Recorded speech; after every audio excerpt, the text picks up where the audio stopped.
જૂનાગઢ જિલ્લાના કેશોદ તાલુકામાં નગરપાલિકામાં ભ્રષ્ટાચાર બાબતે ઘટસ્ફોટ થયો છે। કોંગ્રેસ કેશોદના તાલુકા મંત્રી ભરત લાડાણી દ્વારા આ ઘટસ્ફોટ કરવામાં આવ્યો છે। કેશોદ નગરપાલિકા ભાજપ શાસિત બોડી પર આક્ષેપો કરવામાં આવ્યા છે। દર મહિને 25 લાખથી વધુનો પગાર ખોટી રીતે કર્મીઓ ન હોવા છતાં પણ તેમને ચૂકવાતા હોવાનો આક્ષેપ કરવામાં આવ્યો છે। આઉટસોર્સિંગના કર્મીઓ સિવાય કેશોદ પાલિકા કુલ 155 કર્મીઓનું મહેકમ બતાવી રહી છે તેવું ભરત લાડાણીનું કહેવું છે। કેશોદ નગરપાલિકામાં ભાજપના 32 અને કોંગ્રેસના 4 સભ્યો છે અને જેમાં હાલ કોંગ્રેસના તાલુકા મંત્રી ભરત લાડાણીએ નગરપાલિકા પર આક્ષેપો કર્યા છે।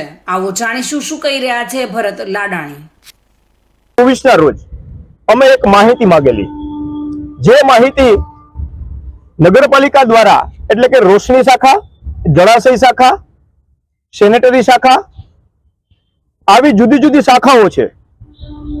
એ શાખાની અંદર જરૂરિયાત મુજબના માણસો પૂરા પાડવા માટેનો ટેન્ડર પ્રક્રિયાથી એક કોન્ટ્રાક્ટ બહાર પાડવામાં આવે છે, જેમાં મજૂરોને પૂરા પાડવાનો કોન્ટ્રાક્ટ હોય છે, જેના ભાવ પણ જાહેર નિવિદાથી બહાર પાડવામાં આવે છે। 585 રૂપિયા એક વ્યક્તિના એક દિવસના।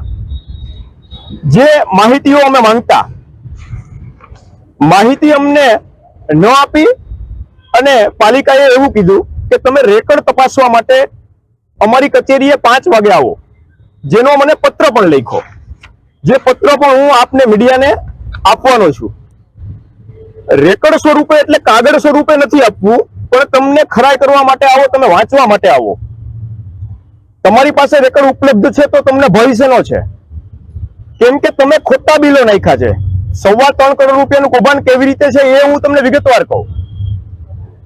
ભાજપની સાથે નજીકના લોકો એમના મળતિયાઓના નામે કે જે નગરપાલિકાની અંદર મજૂર તરીકે કામ જ નથી કરતા, ક્યાંક કોકની સ્કૂલની અંદર અભ્યાસ કરે છે, ક્યાંક આઉટ ઓફ ડિસ્ટ્રિક્ટ જુનાગઢની બહાર અભ્યાસ કરે છે કે નોકરી કરે છે, કોઈ કેશોદમાં નાનો મોટો ધંધો કરે છે, આવા તમામ લોકોના નામે પાલિકા પૈસા નાખે છે અને એ જ પૈસા પાછા લઈ લે છે। પાલિકાની નવી બોડી ગત સપ્ટેમ્બર મહિનાની અંદર ચાર્જ સંભાળ્યો ત્યારે મેનફોર સિક્યુરિટી નામની એજન્સી કાર્યરત હતી। એક મેનફોર સિક્યુરિટીને 3 વર્ષ સુધીનો કોન્ટ્રાક્ટ હતો।